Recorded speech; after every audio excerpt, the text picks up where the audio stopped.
Она думала, что просто спасла дикого зверя. Но однажды ночью волчонок вернулся и повел ее туда, где происходило нечто страшное. В северной деревне, затерянной среди бескрайних лесов, жила женщина по имени Марина.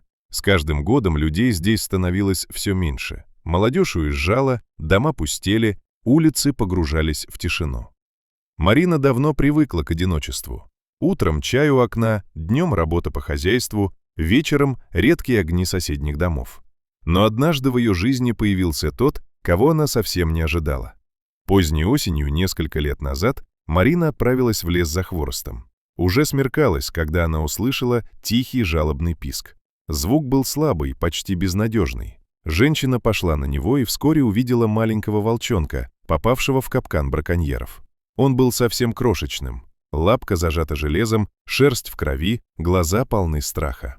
Марина понимала, что рядом может быть взрослая волчица. Понимала и то, что рискует. Но уйти не смогла. Осторожно, шепча что-то успокаивающее, она освободила волчонка. Тот попытался отползти, но сил почти не осталось.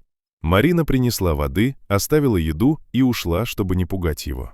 Несколько дней подряд она возвращалась, проверяя, жив ли малыш. Она не пыталась приручить его, просто помогала выжить. Волчонок окреп, но не ушел далеко. Он по-прежнему оставался маленьким, осторожным, диким.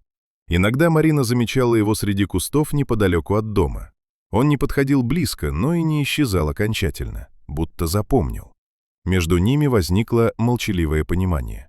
Без прикосновений, без слов, только память о спасении. Прошло несколько месяцев. Однажды ночью Марину разбудил знакомый тонкий вой, не грозный, а тревожный. Она выглянула в окно и увидела у ворот того самого волчонка. Он метался, тихо скулил и оглядывался на лес. Марина почувствовала, что-то случилось. Она накинула куртку, взяла фонарь и вышла во двор. Волчонок отбежал на несколько шагов и остановился, будто проверяя, идет ли она за ним.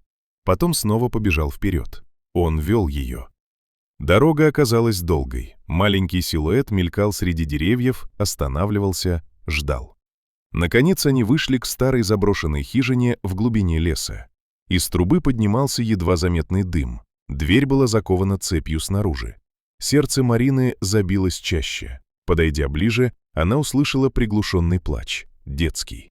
Марина поняла, здесь происходит беда. Она не стала рисковать в одиночку, поспешила обратно в деревню за помощью.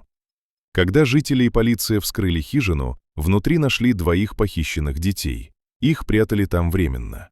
Преступников задержали, а волчонок исчез. С того дня его больше никто не видел, будто он выполнил свою маленькую, но важную миссию. Иногда по вечерам Марина выходит на крыльцо и смотрит в сторону леса. Она вспоминает капкан, крошечного дрожащего зверька и тонкий вой в ночи. Когда-то она спасла беззащитного волчонка, а потом маленький дикий зверь привел ее туда, где требовалась помощь людям. Иногда добро возвращается тихо, на мягких лапах и с глазами, которые однажды ты не смог оставить в беде.